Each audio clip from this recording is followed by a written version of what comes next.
I'm James Taylor, and you're listening to the Super Creativity Podcast, a show dedicated to inspiring creative minds like yours. Today on the Super Creativity Podcast, I'm joined by someone whose ideas have shaped how an entire generation thinks about innovation, entrepreneurship, and building new ventures. Eric Ries is the creator of the Lean Startup movement, author of the global bestseller, The Lean Startup, founder of the Long-Term Stock Exchange, and one of the leading voices on how organizations can innovate, adapt, and grow in a world of uncertainty. And in his new book, Incorruptible, Why Good Companies Go Bad and How Great Companies Stay Great, Eric asks a bigger and deeper question. Why do so many mission-driven organizations lose their way as they grow? And what would it take to design companies that stay true to their values, resist short-term pressures, and create long-term value without losing their soul? So in this conversation, we're going to explore the hidden forces that shape company culture, the idea of financial gravity, what creativity has to do with governance and organizational design, and what founders, leaders, and innovators can do to build companies that are not just successful, but worthy of trust. Eric, welcome to the podcast. Welcome on the show. Oh, thanks for having me. And so, that's a Eric, great intro. I know the way you came on this podcast a few years ago, and many people know you through the crazy success of the Lean Startup. But I'd love to go maybe back a little bit further than that. What the experiences, the successes, failures that first made you interested in not just building companies, but really in the systems, the architecture, the structure that shape how they behave? Yeah, that's always been of great interest to me. But really, I came at it from a technology perspective. So once upon a time, I thought technology was the most powerful force in the universe. Because I grew up programming computers in my parents' basement. Like that was one of my first, most exciting passions. And I didn't know you could get paid for it. Like it could be a job. I just did it for the love of the thing itself. This is at a time when computer programming was not like the hot, exciting thing. It was somewhat disreputable thing for me to spending my time on. But God bless my parents. They put up with it, even though I don't think they were super happy about it. Anyway, that's what I thought was powerful. And then, of course, I learned, that just writing an individual piece of software is not the most powerful thing. Computer platforms, technology platforms are really where the power is. But then I tried to go build them myself and kept running into human problems and realized, oh, I see, platforms are built and controlled by humans. The coordination of humans is where the power is, and so management is the most powerful force of the universe. Anyway, I've been working my way up this stack for a long time over the course of my career. I'm always trying to figure out what is the most powerful force in the universe, not because I'm power hungry, but because the things I want to do keep getting derailed by what has always seemed to me like an invisible barrier or force that I could never quite put my finger on. And I felt that way as an individual programmer, like how come some programs succeed and others don't? How come some open source projects become a phenomenon and others nobody uses? I felt that way when I first started building teams to build software. I did my first startups. Like, yes, you do everything like it says in the movies, but you don't get the result that you expected. What's going on? I remember trying to apply the standard general management playbook from big companies to startups, and it never worked. And I just felt like there's this mismatch. There's something missing. There's something wrong. Anyway, flash forward, Lean Startup, as you say, becomes a big success. And I've just been pulling on the same thread. What is derailing all these people who are trying to create something great? And I felt like I actually came to significant amount of mastery over these previous topics. Like I became a very good computer programmer. I became very good at building technology. I became very good at building technology teams. I learned a lot about the management of startups and eventually about the management even of established enterprises. I worked on some of the biggest companies in the world, helping them build innovation programs and revitalize their essence. And yet I was still up against this invisible force that was stronger than me. And I came to realize that no matter how good a management system you build, it can still be unwound so easily. One board meeting and poof, everything you built is gone. And I watched this happen, not just at my consulting clients, big companies. I got a front row seat to two of the very major activist campaigns of the 2010s. And it was like an incredible learning experience for me to watch how disconnected the governance discourse about a company can be from the actual lived reality of the people that work there and its customers and its actual business. But I also had the blessing really of having so many of the startups that I helped start go public. so many early adopters of lean startup are multi-billionaires today, and they took their company public and they've had tremendous success. And of course, I'm very happy for them, and many of them have done great, and it's turned out great. But then a lot of them are also kind of miserable. And a lot of those companies lost something really essential. So it was kind of interesting to be watching both these young upstarts and these very old companies both kind of have to prostrate themselves before this other thing that no one could quite explain to me what it was. I was like, why is everyone behaving this strange way? What's going on? So I became very interested in governance and this more powerful, more primal force, what I started to think of as the physics that underlies organizations, in the same way that like the human body is evolved, over many, many, many years to have all different kinds of capacities and systems. So you can study each of the subsystems of the human body and you can spend a lifetime on it. You can learn about the skin or the circulatory system or the nervous system or any individual organ. But in a deeper way, every biological being on this planet is shaped by the gravitational pull of the Earth in a way that causes every organism, if it's going to survive, to adopt some kind of convergent evolution solution to those problems. And I started to think about organizations in those same terms. Like, what are these underlying, almost physics-like forces that act on them, that cause them to behave in these certain ways? And once I started pulling on that thread, it was a mystery I couldn't. This word gravity, we're going to come back to that in just a moment as well. But was there a moment in that journey as you were working with all the startups, and then you were working with lots of very large companies, publicly traded companies as well? Was there a key moment that you realized that really innovation is not enough? That a company can really be brilliantly innovative and still drift morally off course? I'm kind of that, even that word morally, ethically. There's we use it interchangeably as well. Yeah, fair trigger warning for your listeners. Okay, we do not have good language for talking about this in our society right now. We are so confused, and we can either morally judge people as good or bad, which gets into opens this massive can of worms about, like, if you call somebody good, you're saying they're good in every respect for all time, never make a mistake. If you call someone bad, you're like, are they evil? They're like the reincarnation of Satan. Like, what, like we can judge morally that way, but then we can't really talk about other dimensions of organizational being. Right? I don't always want to talk about their morality, because morality is important, but I also want to be able to talk about how authentic are they? How trustworthy are they? How consistent are they? What kind of character do they have? And just like with human beings, we all know people who we have disagreements with, but we still think are more or less fundamentally good people, but they don't make the same lifestyle choices that we make, but they have a person of strong character. And conversely, there's a lot of people who we agree with them politically, morally. They're in our same religion. They're like our same tribe, and we think they're a raging a-hole. Like, I wouldn't trust that person with $1, let alone, to be anywhere near a loved one, right? Like, with human beings, we have these very complex judgments, and we have language for talking about. We don't really have that for organizations, or we did, and we've kind of lost it. Our modern world has become hyper-polarized and hyper-obsessed with success as really the only legitimate metric. So many people I know who build things for a living have this kind of inner intuition that there are better and worse ways to make money, And it's like we all kind of know it, and yet in our modern world, you're not supposed to say this out loud. So if someone's like really evil, terrible person, but made a lot of money, you're supposed to say to them like, well, you got to hand it to him. At least his methods work. And yet none of us really want to hand it to him. Okay, like I actually know a lot of builders, and we all have what I call the builder's intuition, that the best way to make money is to create net new value in the world and then capture some of it for yourself. There are many other ways of making money in the world today that our grandparents would have seen as basically wrong, and actually a lot of them would have actually been crimes in our grandparents' time. Okay, like actual crime. Like we celebrate them as money-making strategies that were not that long ago would have been seen as a criminal enterprise.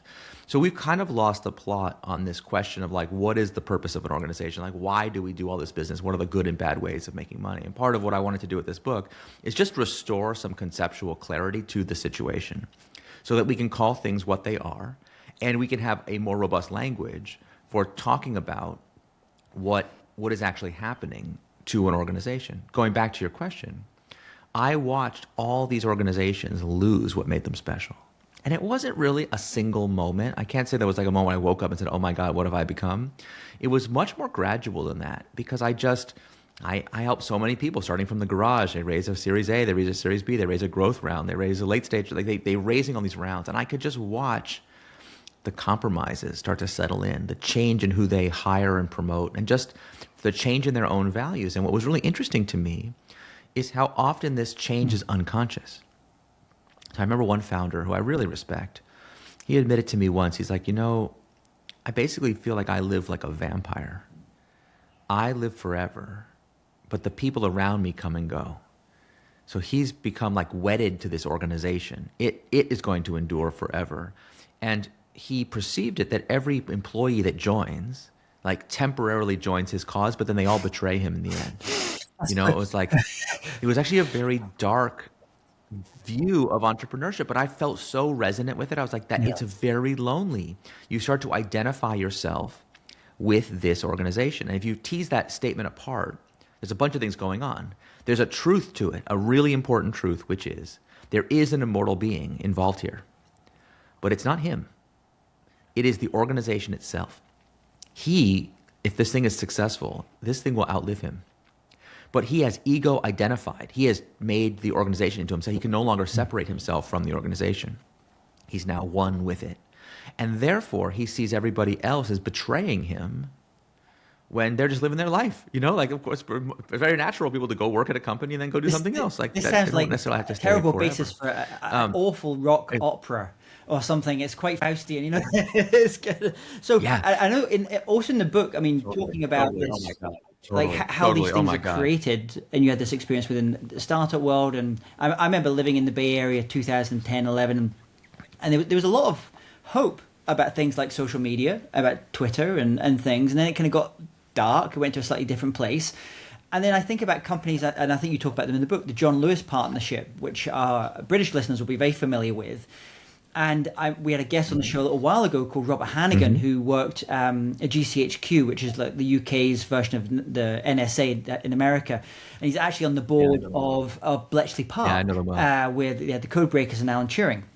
And one of the things we were talking about was at Bletchley Park, everyone thinks about Alan Turing, who was amazing, but there was 10,000 people working at Bletchley Park during that time in the 40s.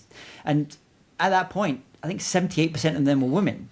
And at the end of the Second World War, they said we had all these amazing women, mathematicians, engineers, thinkers, problem solvers, and they didn't want to go back to being housewives. And so where did they go? They went to work for John Lewis Partnership and organizations like that. And a lot of the things we have in shopping and that we know today came from these people that took a very mathematical approach to things. And I thought, that's a business that kind of started. It didn't feel like it started so much with that strong individual. Obviously, I'm guessing there was a John Lewis, but it feels almost like it was created with slightly more hope and a governance that was wider than where we kind of got to in like the 80s and 1990s, which felt it was just purely, when I did my MBA, it was like purely about maximizing shareholder return, as if that was the only model. Yeah. This is one of those crazy best practices that we teach people as if it was a law of nature or some kind of like historical law of capitalism that's like a necessary part of business. That if you have a window where you are and you look out the window, I guarantee you can see a tree that is older than this idea. Okay, it's actually a very, very, very recent idea. The idea that the purpose of a corporation is to maximize shareholder returns. This has been legally enacted into corporate law in many countries, including the US and the UK. And what's wild about it is most founders who start a company do not understand what this rule is. And when they ask about it, they're kind of told dismissively, like, that's just how it is. But actually, no, this is a choice, and it's a bad one. So yeah, we have these examples of, in many industries, we have companies like John Lewis Partnership that have endured for a really long time. JLP, I think they just passed 100 years. 100 years as an employee-owned trust. I think the actual organization is even older than that. So what you hear, what's really interesting, you ask people, like, why is the world going to hell right now? And people will blame. There's people who think there's a political diagnosis or a moral diagnosis, but a very common diagnosis is like there's a problem with business. Business are putting money into all these bad things. They're polluting. They're creating disinformation. Right? Like the optimism we had about social media has turned totally sour. None of the optimism, none of the idealism we had at that era has turned out to be true. Those people created these behemoths that have been really malign actors in the world. So you want to know why that is. People say, well, because that's just inevitably what happens when greed gets involved. When organizations get to a certain scale, they become corrupt. They start to become self-dealing. Don't be evil becomes a joke instead of a slogan. And you're like, okay, if it's inevitable, then how come there are these exceptions? And what's interesting is most of us know the exceptions. Like, we don't think about it, but we actually are aware of them. So you mentioned John Lewis Partnership. In the US, if I ask people if they have a Vanguard mutual fund, everyone's like, yeah, of course I do. It's like, okay, is Vanguard corrupt? Oh, no, they're great. They're great. I was watching a video the other day, an interview with somebody who was talking about how only family-run businesses are truly able to maintain a promise over decades because they're just not subject to the kind of private equity, Wall Street-like pressures. And they're going on this long diatribe about this family-run business and that family-run business. At the end of the video, they're like, oh, and also Costco. Costco's not a family-run business, but for some reason, they also can do this. It's like, oh, yeah, everyone knows Costco. It's just this random weird outlier. Yeah, Costco, they don't count. For some reason, they're huge. They have a $400 billion valuation, but they haven't been corrupted. And you see it a lot. You think about Patagonia or, people have their favorite company. And what's so interesting is if the laws that drove this behavior in the era of what we call shareholder primacy, if they were inevitable, there would be no exceptions. And if they were true, if it was actually necessary to follow these best practices to create all this value, then the exceptions would collapse. So the fact that these exceptions exist already gives us our first clue that corruption is not inevitable and that the best practices that we've been taught about how companies should be structured are, at very least, we should be a little bit suspicious of whether they are in fact. So you mentioned that word structured. So in the book, you kind of argue that this failure is not primarily ethical, it is structural in form. So can you unpack that a little bit for us? What kind of structures quietly corrupt even the best intentions? Yeah. So in order to understand why this happens, you have to understand what organizations are in a deeper way than we tend to. And I know this is going to be hard for some people and they hear it for the first time, but the science of this is super well studied and well established. So this is not a theory or some kind of flight of fancy. I'm talking about literal scientific physical truths.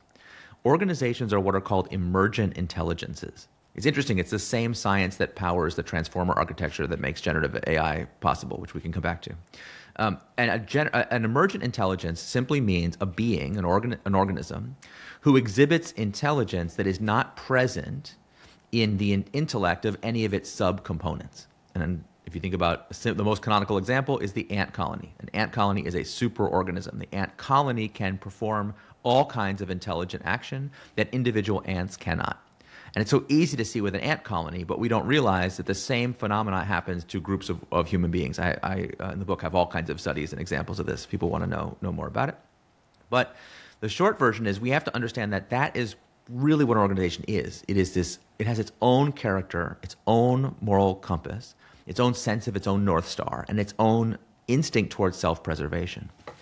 So unless you teach it and build it carefully to have a certain kind of character, just like when you raise a child, you imagine if your education doesn't give any thought whatsoever to character, to keeping your promises, to integrity, if those are not part of a child's world, then they're going to grow up most often without those patterns to match to. And it's kind of random what's going to happen. But with organizations, it's not random.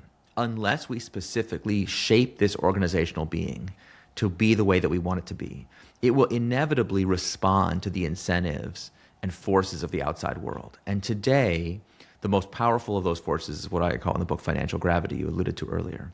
The scale of the financial system now, as basically the world of the 20th century financialized everything. So the scale of the financial system relative to organizational power is much larger now than it was at the time that all the canonical management books were written, for example. They contended with the financial system was much less powerful than we have now. So as we financialized everything, this gravitational force has become much stronger. So left to their own devices, organizations, and it doesn't only mean for-profit companies. We see this in universities. Think about governments and political parties and newspapers, and just think about how everything you know, like people just start saying things like, well, they're all about the money. Why? When did that start happening? I mean, people are saying that now about sports leagues. Sports leagues are all about the money. Were they always like that? You know, and if you go back and you study history, you'll just discover example after example after example of organizations that well, one time we're not all about the money. Now everything's all about the money. Why? That's really the question of this book. Why does this happen? And I try to explain the mechanisms by which this happens. So to answer your question now, you're saying, like, what are the practices that cause corruption? But I think we have to see that more like corruption is what will happen if you don't. It's like in the same way that, like, you say, like, well, what are the behaviors that cause illness? It's like, that's not quite right. Health is a thing you have to do something to create. Illness happens automatically if you live an unhealthy lifestyle. For an organization, corruption is what happens unless it is properly structured to resist. And I talk in the book about the two essential kinds of resistance we have to learn to build. One is the internal alignment that I call coherence. To what degree is the entire organization actually aligned with its purpose? This is a huge problem in today's world. We build organizations that have a nominal mission statement, but their legal purpose is something different. I tell a very famous story here in Silicon Valley about the collapse of Silicon Valley Bank. Silicon Valley Bank had this highfalutin mission statement about supporting the innovation economy, but they're a bank, so their charter was publicly filed. So we all can read their charter. The charter just says this is a bank which is chartered to pursue any lawful purpose. And today, unfortunately, any lawful purpose, because of shareholder primacy, is interpreted legally to mean maximize shareholder value. So this disconnect between the nominal or stated mission of the organization to foster the innovation economy and its actual purpose, which is just to suck all the money out of it that it possibly can, eventually those two realities collide and cause these spectacular collapses. But not always. There are many, many kinds of illness. There are degenerative illnesses. There are chronic illnesses. There are, of course, illnesses where you have the sudden collapse. Where you have an autoimmune disorder or a metabolic disorder where the body eats itself. So that's the internal kind of corruption that we have to guard against. And then there's also the external one. I call this the need for integrity. Integrity in both the sense of being able to keep a promise, but also integrity in the sense of structural integrity, the ability to resist outside forces. And this is the one where, when people say their favorite brand was ruined, by private equity or something, this is what they're talking about. Where when we build something, we build an organization that is worth protecting. It does something truly valuable. It has that inner coherence. It has that magic spark that makes it valuable. What most founders, especially, and really leaders of all stripes, board members, even investors, are very naive about is that as soon as you create something valuable, you have created a more tempting target for it to be taken over. So your own success becomes a liability as it attracts predators who then want to take the thing away from you. So by addressing ourselves to these two dimensions, we can start to structure this superorganism in such a way that it has genuine integrity. It is true to some purpose. And when you do that, not only does it have this tremendous longevity, like I show there's data in the book that shows that organizations structured this way are 6 times more likely to last 50 years. Not 6% more likely, 60% versus 10%. Like the data is super, super clear on this point that these structures are superior. But also the trust that they engender creates these magnetic powers that give them almost unbelievable advantages that conventional companies can't touch. So it's actually surprising to many people that these companies are both more ethical and more trustworthy, but they're also more likely to make gobs and gobs of money. I'm wondering, as you go out and share some of the messages that are inside the book in audiences and public stages, I am wondering whether one of the first questions that you're going to get is there a read across from the ideas in this book where you're talking primarily about organizations into countries as well? You mentioned this word like coherence, need for integrity, and I think of a country like Singapore, where when that country was founded in the 50s, Lee Kuan Yew almost like felt like he came from a management perspective anyway, almost like he was building some of that stuff into the system at the time. And the US, I think, is celebrating its is it 250 years in the US this year? I think your anniversary. So you're quite a young country as well, not as young as Singapore. But do you think is there a read across from organizational governance to constitutions and the things that a country would have, or do you think that's just much too simplistic way of thinking about it. They don't. They have very different aims in what they're trying to do. Well, I want to be careful in answering the question in several ways. First of all, I tried really hard to write this book without making policy or political prescriptions explicit in the text. I did that on purpose because I think those extensions from the principles are obvious, and so an intelligent reader doesn't need me to hold their hand.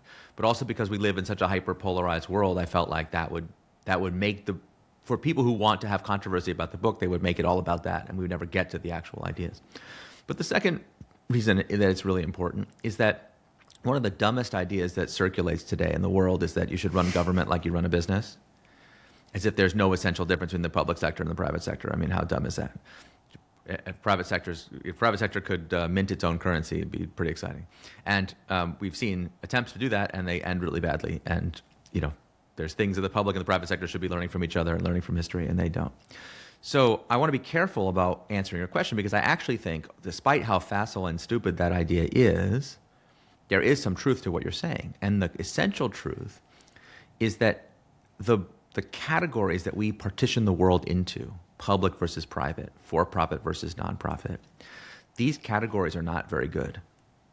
And many of the ideas in this book break the categories down. So I write about what's called civic infrastructure, which are organizations that are kind of quasi-public, like it's kind of hard. They don't really fit that distinction very well. And I also talk about building organizations that don't neatly fit the nonprofit, for-profit dichotomy.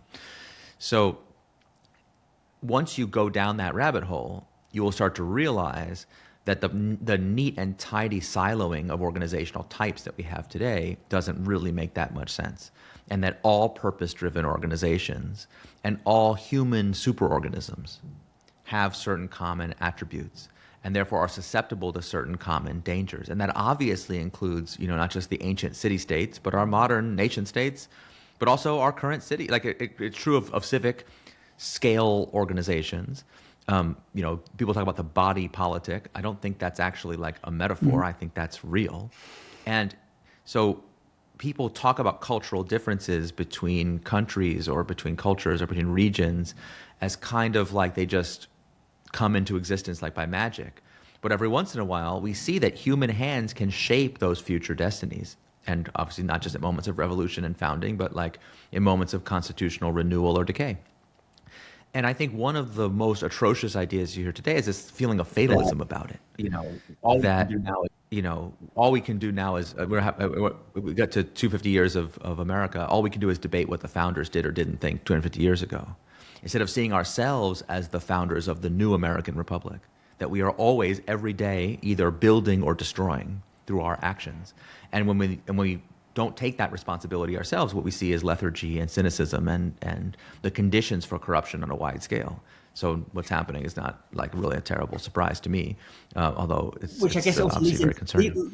And last thing I'll say leads into. Oh, go please. Yeah. As you're saying this, and you can worship about that, coherence. I was thinking like one nation and under a flag and all, the place on the hill and all those things as well. It's. Yeah. It's actually it's a creative act, and I think that's one of the things I think is really interesting about this book is it talks about governance as a creative act, which is most people like that's not what it's seen as. So I'll let you kind of finish your previous thought there as well, but I kind of. No, you're taking because this exactly idea where I was that it's a creative and strategic act, not a compliance exercise. I think that's one of the most exciting ideas in the book, because, and I mean, as we think about the future, what kind of future? We had a guest on recently talking about a bioethicist, Francine Baylor, and she was talking about the most important question is what kind of world do you want to create? Because everything is kind of subservient to that in terms of how you do things, and so. I like this. So let's go there. Like this as a creative act, that's really fascinating. Yeah. I call it the new governance in the book, specifically to knock people out of their complacency that governance is just compliance and checkboxes. And I mean, listen, most governance today. I've been to a lot of board meetings. They're like so boring. It's unbelievable. You want to tear your hair out because we're just going through the motion of like pretending to do something. It's like a kabuki play. And if you read books on how to manage your board, number one best practice is to meet with all the board members ahead of time to make sure you know what their concerns are and brief them about what's going on, but also to make, this isn't written in the book, but also to make sure that if you're going to have some kind of conflict or whatever, it's all pre-wired to go your way. So in a lot of cases, the board meeting isn't even the meeting. The meeting happened in the pre-meetings. The board meeting is a ritual reenactment of the meeting we already had. So like, not only is that a 10 times more inefficient way to have a meeting, so like every meeting is just way more expensive than it actually sees on the calendar. It's not even a meeting. We're not actually deciding anything. We're just going through this ritualistic emptiness. And I think that is very much a consequence of this very degraded view of what governance is and should be. So my view is that governance is one of the most powerful and exciting things in the world. And, it's weird. Like my previous books have been about management and accounting, and now governance. I've taken the most boring topics imaginable and tried to make them interesting, because that's where the fundamental forces are. That's where the power is. So if you want power, you have to understand this stuff that seems boring on the surface. And what's cool about it, since you asked about the crossover to polities, in a later chapter in the book, I walk through how every organization's structure actually encodes a political philosophy. It is a little bubble of utopia, according to somebody's idea of how power relationships should be between human beings.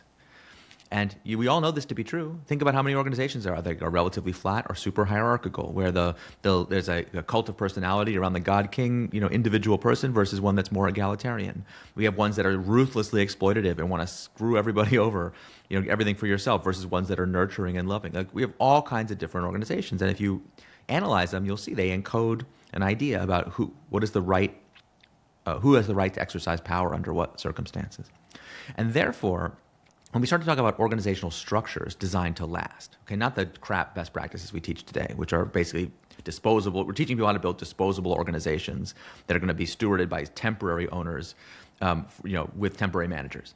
So, like, I don't know who was excited about that, but not me. When we start talking about what would it look like to actually construct something that was designed to last, we start to realize that a founder is more like a lawgiver, like an ancient lawgiver, than like a business leader only, because they are encoding this philosophy into the organization. And I don't mean to say that it's only the founder's role to do this, by the way. In real life, these structures require the ready participation of many hands.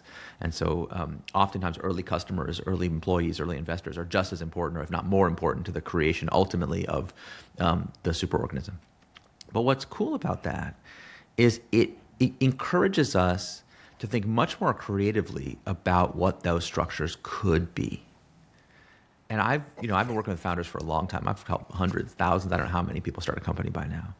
And when I started to ask these questions, everything got way more interesting all of a sudden. I tell the story about obviously helping Anthropic conceive the idea for the long-term benefit trust, which has been a really important part of their story. I've done this for quite a few companies. And I'll tell you one story.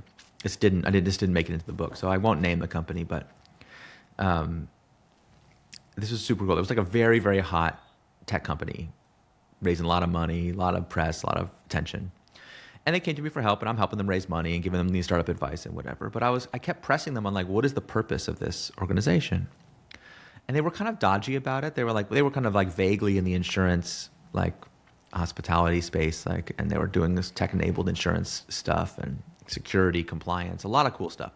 But I was like, but why? Why are you doing this? And finally, after several meetings, the founders kind of took me aside and they're like, okay, well, we'll tell you, but we're a little embarrassed about it. I was like, okay, tell me. I'm like, well, we got into this because we have this nonprofit. And the nonprofit, they called it Healing Hospitality. We think that one of the important things we need in this world is to take care of the people that take care of others. And they're not just talking about doctors and nurses. They're talking about like bartenders and chefs and sort of like people who are in the service economy and get treated like absolute crap. We all know this to be true. Yet we all want to go places where those same people will take care of us. So, right, like we are living this contradiction. Anyway, they have this nonprofit that takes care of those people, and the business was like a way for them to like grow this impact so dramatically. But they were so embarrassed about it because they're like, this doesn't make us seem like we're very serious about business. We have to kind of keep it a secret. I was like, you don't have to keep it a secret. We can put this at the center of what you're doing. In fact, I would see the for-profit business literally as a subsidiary of this larger mission. And we could structure in this more bold way. And I remember on the one hand, they were like moved to tears to feel seen in this moment and they're like so excited. but also how daunted they felt. They're like, we can't. They were like, had a like, it was a wonderful conversation. We love this hypothetical thought experiment. But anyway, back to real life. We have to do our crap best practices, and they didn't do it.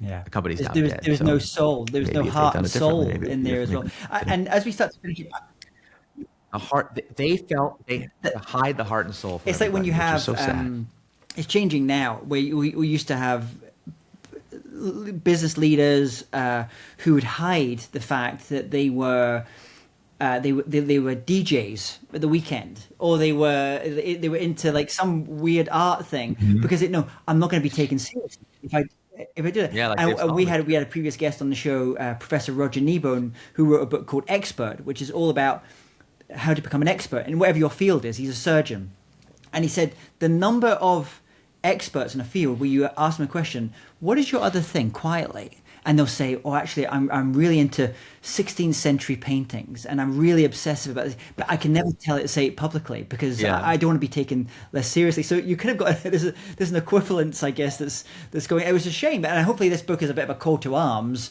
You can be a little bit more revolutionary in the way you're doing it. As we start to finish up, there's one question I was thinking about. You created these terms within the book. That, this financial gravity is one of those terms, and these different terms. So hopefully they will become the lexicons of how we think about governance. In Lean Startup, one of the terms we often think about is that MVP, minimum viable product. Is there an equivalent for an MVP for the ideas within this book, within governance? Can leaders prototype better structures before this kind of crisis or success forces their hand? If that founder, starting just now, just him and maybe three other people, what is that MVP equivalent for governance? Yeah. This is one of the hardest things to get across in the book, and I'll bring a few related ideas together by way of answering. Because the truth is, we don't need a new concept. We already have minimum viable product, and the same concept applies, which is wherever you are, it is never too late to start, and you could always go towards this idea, even if you don't have the complete control right now. I give a lot of evidence in the book that everybody has more power than they realize in this dimension. Whether they're a founder, a leader, an executive board member, or even just a consumer, or I'm just a line employee. I'm like, just? Do you have any idea how much energy your company spends making sure that you're going to do what it wants? They're obsessed with this question, okay? And the obsession with individuals is one of the characteristics of these modern superorganisms. They're as addicted as any, cigarette smoker. They are addicts for the dopamine hits of easy money and the quarterly report. Like, it's actually kind of sad. So as a result, we live in the kind of the age of surveillance capitalism, but that very nature amplifies the power of any individual choice. Every individual action you take is somebody's KPI. Okay, there's some manager whose job it is to make sure you did that or didn't do that. So everything you do has these like gravitational ripples through the whole economic system. So the key idea from the book is that it's always too early until it's too late. So the hardest question with mission protection is not what protections to enact, but when they should be enacted. And it's just astounding to me how often I have worked with companies, with leaders at many different stages, not just at the seed stage, but especially at the seed stage, where they talk to their lawyers and say, hey, I want to make sure I protect my mission. I want to make sure we have to put this nonprofit at the center, or we want to make sure the mission is protected. We want to make sure that we can't be fired. We want to whatever it is. We want to make sure that we commit to broadly shared prosperity for our employees, our communities, whoever we care about. And their lawyers will be like, yeah, that's nice. That's a nice kid, but it's too early to worry about that. You can always do it later. And then they raise some money, and their investors are like, you can do it later. Don't worry about it. My favorite is they raise a growth round, and they put all these bold contrarians on their board. And the bold contrarians, their number one piece of advice about governance is you don't want to look too different from everybody else. Like, how bold and contrarian of you. Well, anyway, you keep putting it off, and then one day you lose the power to do it. Now it's too late. And so that's true for founders in their early stages, but it's true really at every stage. Like we always say the best time to plant a tree is 40 years ago, but the second best time is today. So you have to be willing to get started moving towards this goal. And if you have the legal formal control over the organization, I lay out a bunch of steps you can do. One of the simplest and easiest ones is what's called a public benefit corp conversion. It's a 2-page legal filing. Your lawyer can have this done for you by the time you're finished listening to this episode. That's how long it takes to do. It's extremely, extremely easy. It's incredibly powerful. It allows you to restore the historically, corporations were always incorporated with a specific purpose in mind. I call it purposeful incorporation. And it's only very recently that we've adopted this idea that corporations really are they're just financial instruments for enriching shareholders. So if you work in an organization right now, I don't care if you're the leader, the CEO, board member, but I don't care if you're the most junior employee, I want you to ask yourself, do you believe that the reason you're working there, the purpose of this organization, is to enrich its shareholders? Is that what it should be? And I want you to be a real pain in the ass about this. The next time someone tells you the organization has a mission to do something, I want you to ask them, is that what it says in our corporate charter? And they're going to say one of three things. They're either going to say, yes, it does, in which case you can be like, great, can I see it? Because guess what? At least in the US, corporate charters are a matter of public record.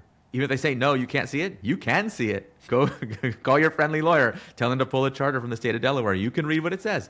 If it says this company is incorporated for any lawful purpose, then they just got lied to. Congratulations. Isn't that nice to know? Or they're going to say, I don't know. Isn't that interesting? You're like, oh, great. Well, since that's our legal constitution that determines what we're all trying to do here, why don't we go look at it together? Or three, they're going to say, no, that's just how it is. We live in the era of shareholder primacy. That's how it is. And you can say, well, I heard this guy on I was listening to this awesome podcast and I heard this guy say that's not how it is. I could just, go ask them, could we change that? It doesn't seem right to me. Could we change it? And watch what happens. And here's a cool thing about it. If obviously you're the founder, you can just do it. So just do it.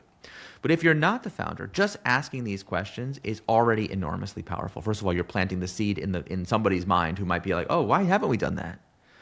Or maybe they've actually thought about doing it, but felt like my employees don't care. If they do care. And actually, I've been in a lot of these board meetings where a founder will say, I want to do this. And the board will say, we don't think this is necessary. We don't like it, blah, blah, blah, blah, blah, blah.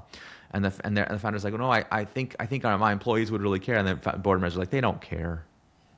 Come on, who are you kidding? They don't believe in your mission, right? So you're now arming the person. Next time that says, they're like, no, my employees asked me about this. Let me tell you a story about someone who was real pain about it. So no matter what the answer to the question is, you're armed with really useful information, including, you might be like, oh, I thought we were all a family here. I thought we were pursuing this mission. I thought this was a values-driven organization. Oh, I get it. You're lying to me. Oh, that's so good to know. Thank you for telling. That's actually super helpful for me. And now that you found out before you get laid off or before you get betrayed, you could be looking for another job. Congratulations. Don't work at some place that's mission hopeful. Go find some place that's actually mission driven. You'll be a lot happier. So I think the simple, easy things are to ask these simple questions to try to figure out, is the organization committed to some purpose? Is the business model aligned with that purpose? Is the culture aligned with that business model? That would be a very simple three-part test that anyone can apply to any organization. And if the answer is no, you can simultaneously be trying to fix it while planning your plan B, because organizations that do not have this structure will eventually betray you. They are not worthy of your trust. You heard it here first, everyone. Go and do that. Great little piece of takeaway advice here as well. Eric, your new book, Incorruptible, Why Good Companies Go Bad and How Great Companies Stay Great, is hitting the bookshelves. Probably as people are starting to listen to this episode as well. So people go get their copies of the book, order it from their favorite independent bookstore if that's their thing. If people want to learn, maybe go. Yeah, thank you for plugging in. If people want to go a bit more deeper into, maybe people, this is the first time they're actually hearing about your work and they want to learn more about what you're doing. There's a lot of events which are very boring, and I've spoken at them, governance type events. And if they want to bring someone like you in to just reinvigorate the organization, to make them ask those questions that you were talking about, where is the best place for people to go? Where can they find out more about you and your work? Thank you for asking. Yeah, you can go to incorruptible.co. That's the book website. That's where you can obviously find out where to order the book. You can get a bunch of bonuses and extra downloadable stuff, of course. We're going to do a variety of Q&As and a whole bunch of events coming up, so to check it out there. Yeah, if people want to reach out to me, there's actually a form you can fill out on the site to reach out to my team, and we can figure out if there are ways that I can help you as a speaker or as a consultant, but there's a whole network of aligned vendors who believe in these ideas. So it's great to be back, and I really appreciate the chance to share the new book with you and appreciate the questions. You can subscribe to the Super Creativity Podcast on Spotify, Apple Podcasts, or wherever you get your podcast. While you're there, leave us a review. I would really, really appreciate it. I'm James Taylor, and you've been listening to the Super Creativity Podcast.